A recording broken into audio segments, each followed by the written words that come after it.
Most of you haven't seen this yet. I'm taking a picture with it later, but it does have reference to what I'm going to be saying tonight. This is and you can zoom in towards it if you like, Judy. This is a dragon. When I became Koryu in 2009, Dragon of Light, that summer, a month later, I took a 2.5-week tour of China, and I was determined to find a dragon before I got home. So this was towards the end of the trip in Guilin. This was in a shop. Represents, of course, it's a very common design in China of a dragon with a pearl. You can see the pearl in the middle there. Flaming pearl, the pearl of wisdom. Dragons often have them in their mouth or in their paw, according to the iconography. But this is hand woven by the Miao minority people in the West China. They're famous for their embroideries and weavings. And it's very beautiful, and the symbolism, of course, is of enlightenment. Not only the pearl of enlightenment, the pearl of wisdom, the pearl of reality itself. Flaming pearl, by the way.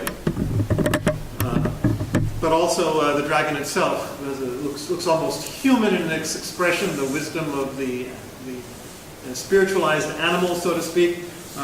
It represents the fullness of all the elements, made of earth, swimming through the water. And in fact, dragons become dragons by leaping up, being fish up into the sky from the water. So flying through the air also, and then of course the flaming pearl of wisdom as well. The dragons breathe fire, destructive fire in the West, but the flame of wisdom in the East is a positive symbol. I've explained that many times. But it's a symbol of wholeness, therefore, a symbol of enlightenment, a symbol of the oneness. The famous phrase, I think we quoted already just a few weeks ago, that the entire universe in the 10 directions is one pearl, one bright pearl. So that circle of unity, the brightness of that pearl itself is a symbol. We saw the heavenly Jerusalem described as having the gates were each a pearl or an angel. So it's a symbol of itself is a symbol of wholeness. Various pearls of consciousness according to certain systems in our being, including the one incarnate soul according to my yoga teacher. Right above the head is like a pearl that becomes a flame, like a lotus, also a flame, like the flame coming down over the heads of the apostles on Pentecost, as he said, my yoga teacher. So Pentecost is this Sunday, so that's another whole story. But the oneness, reminded of the teisho, the koan I often quote of where the master's stick turns into a dragon and swallows up the whole universe. And the master says, "Where are the mountains and the rivers now? It's all right here in the dragon staff." So the dragon, again, a symbol of unity, swallowing up the whole universe into the oneness. So the dragon itself, a symbol of that oneness, symbol of ourselves, swallowing up the whole universe into one, which, of course, reminds us of the Buddha's own enlightenment in the story, according to the Denkoroku, where he woke up seeing the morning star, having sat under the Bodhi tree all night, and he said, "I am the great earth, and all things have achieved the way." So where are the rivers and the mountains now? It's swallowed up into the one reality of the awakened dragon, who is the Buddha, who is each one of us. So the oneness, in so much of the symbolism, including the pearl, symbolizing this oneness. So it is today's gospel, is last Sunday's gospel in the Catholic liturgy, that Jesus prays that all may be one. And I have a sermon online about that already. So we get that, and hopefully we experience that to some extent, and we can always go deeper and deeper into the experience of that. But I'd kind of like to focus today on the relative. Don't forget, the emptiness is form and form is emptiness according to Mahayana, that it's right here, and in particular that you have the oneness. So how does the particular fit in? Is it swallowed up Is it completely swallowed up? Does it come back? Is it there? How is it there? As the Sandokai says, you know, the identity of relative and absolute, and this really struck me when I first heard it many years ago. The one who's experienced the absolute is not yet enlightened. If you only have the oneness, you don't get it yet. It sounds so sublime, but it's not total wisdom. It's not integrated wisdom. So the relative has to figure in that somehow. Now, there are a couple of really expressive koans. Good to go back to review them. I think I've spoken of them before some time ago, but it's worth to go back and see how this has been expressed. There's a very famous one, 38th one in the Momonkan. It's called "A Buffalo Passes Through a Window." It goes like this. Master Gosa said, "A buffalo passes through the window. His head, horns, 4 legs, they all go through. Why can't the tail go through also?"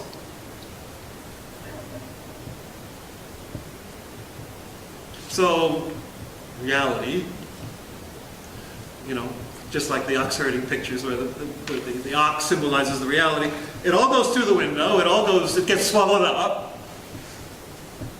into oneness, but the tail doesn't. The tail can't go through. What is that about?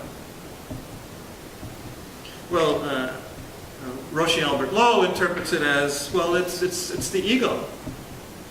There's always a point of view, and we can't get past it. It's always going to be there, which isn't a bad thing. So you shouldn't interpret that too negatively. Roshi Kennedy, when he read this, he said, well, he just interprets it more simply as not the ego particularly, but anything particular. There's always the particularity of reality, which is always going to be there. Just the tail, compared to the absolute, but the tail can't get through the window. You can't do away with the particular. As if you could adequately distinguish it from the absolute. It's not like substance and accidents in Aristotelian philosophy. And there's something like that at the very end that he says in his commentary. So it's not that the whole is not the buffalo on which a tail has been added.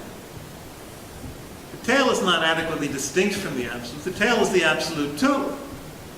All right, so it's not two separate things. Emptiness is form and form is emptiness. Although we seem to see it like that. And the whole is not even a whole buffalo, because you still got the tail.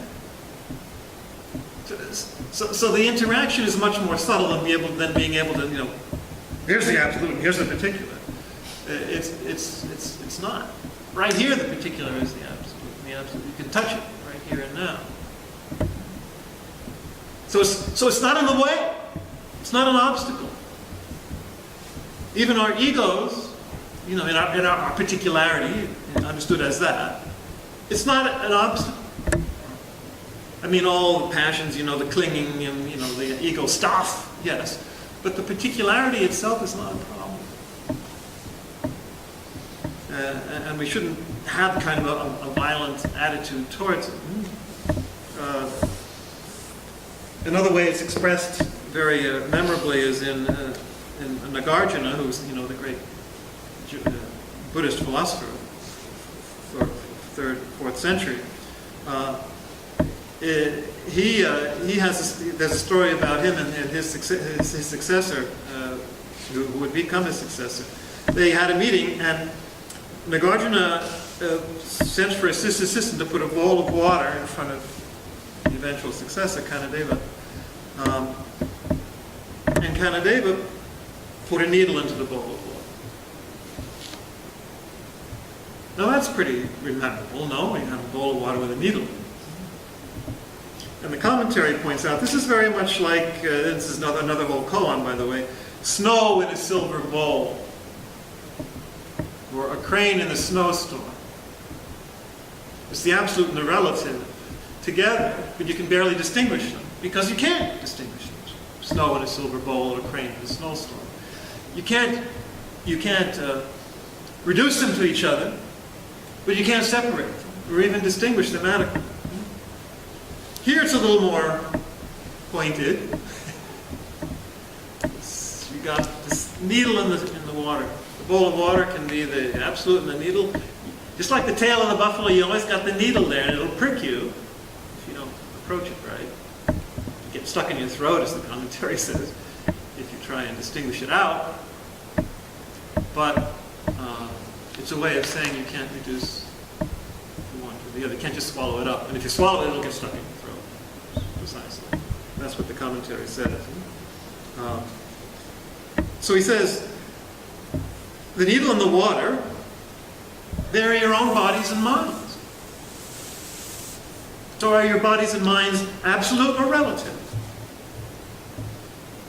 Which is the water and which is the needle? You can't separate it out. Oh, I'm just the particular. No, you're not. You certainly can't say my mind is the absolute, my body's the particular. That's absurd. That's Western, nonsense. So you just have to wake up to that. And don't try to wake up in such a way that you've got to destroy your ego and destroy your particularity, because that's destructive of reality. I had a good indication of that just past Monday. I was at an interfaith gathering, lots of representatives of a lot of different faiths, in the apartment near the UN of the foundress of the Contemplative Alliance of the Global Peace Initiative of Women that I belong to. And our guest was an Indian Catholic priest who lives in the ashram of B. Griffiths. B. Griffiths was the English Benedictine who became really a Hindu practitioner, and that ashram continues today, so he was a priest from there. And I was quite delighted when he said, we have to expand the ego, which sounds dangerous. But it's exactly what Bernie Glassman said, my teacher's teacher in the Zen lineage. And sure enough, the foundress and a Korean Zen teacher who were present said, oh, we have to kill the ego, we have to destroy the ego. No. We use that language sometimes, suppress, kill, remove, overcome, but that's violent. And it's not true. You don't have to do that, and I wouldn't recommend trying to. That kind of violent asceticism, which can appear, even the Buddha went through that for a few years, the kind of violent, or trying to mortify yourself almost in a destructive way. And the non-violent Hindu tradition picks that up, in this man. And he says that kind of imagery and language is too violent. We need ahimsa, non-violence. And we certainly need non-violence in all our traditions today, to go back to the original Christ, Buddha, non-violence. But that's another whole teisho. But the point is, that's the way we have to have that's the attitude that we should have towards ourselves. So I raised my hand and said, exactly, that's what my teacher said too. It's not ego inflation in the Jungian sense or megalomania to expand the ego. It's we break the borders. We break our concepts of even the ego, which we tend to think is this limited thing. But ourselves, our bodies and minds, as the koan says, are infinite.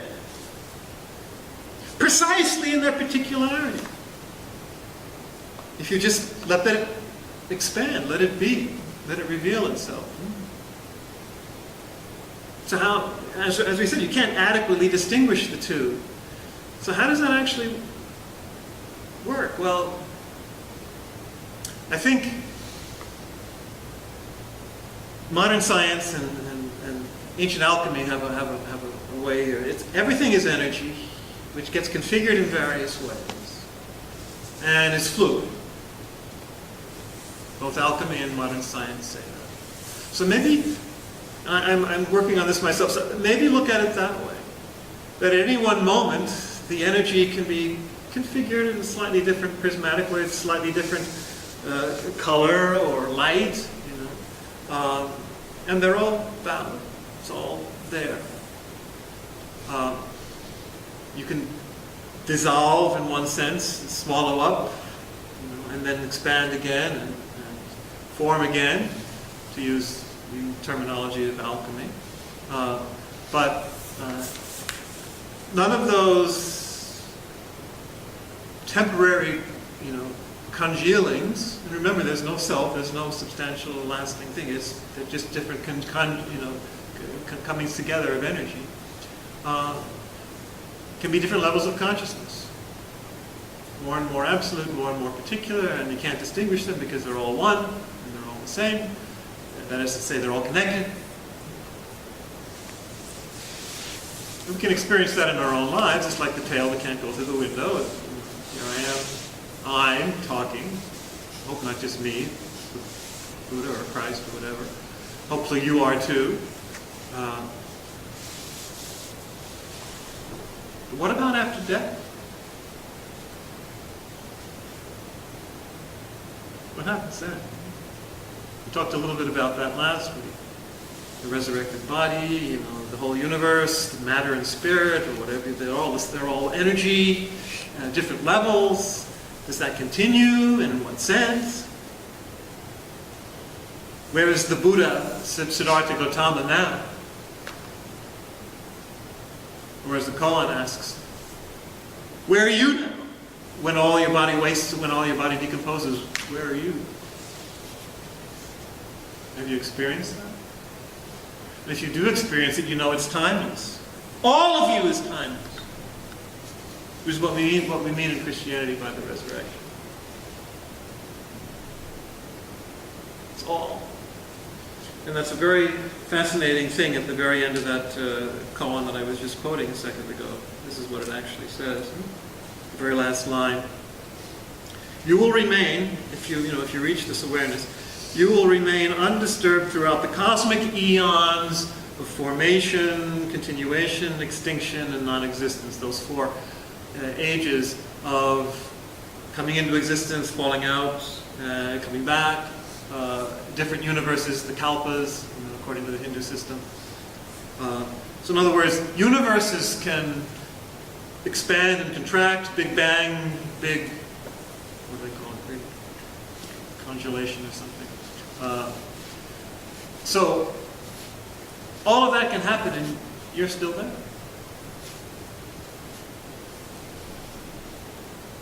What? How does that work? When your body decomposes, where are you? But if you're everything, you're everything.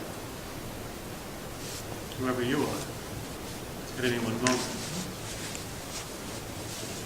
But your particularity is not the problem.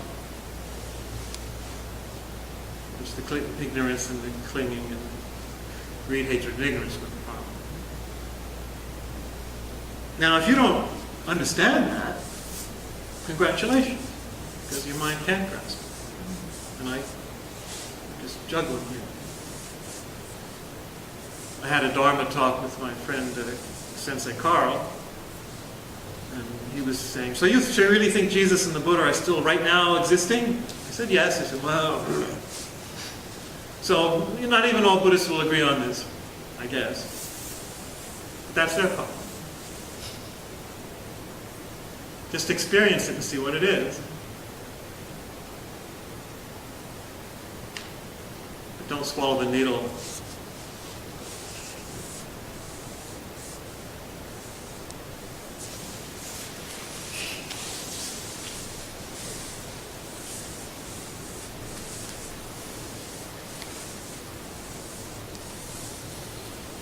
Any remarks from your particularity?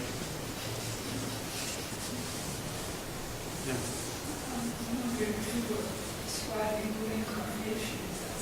Well, that's the one way they look at it.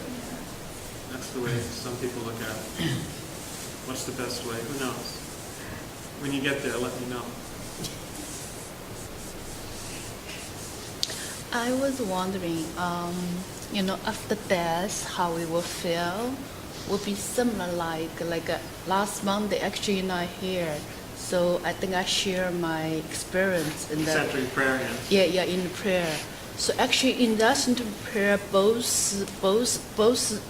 pieces, I was in very deep. I was in very deep state, and actually, usually I will say the word like a God, love. So that day I saw that I want to have no mind. Yeah. So that day I was really focused, no mind, just not thinking anything, and really the whole section was no mind, and I felt like I was flow in the middle of air, Yeah. and it's so spacious, just being there. Right. Very spacious. Very spacious. still. So I was It's wondering. like a dragon flying through the heavens. Yeah. So it's like it's limitless. So I was wondering, will we feel like that? No, as I say, when you get there, let me know. But it sounds plausible. Something like that. It's beyond imagination. So let's do the vows. Let's see, two people.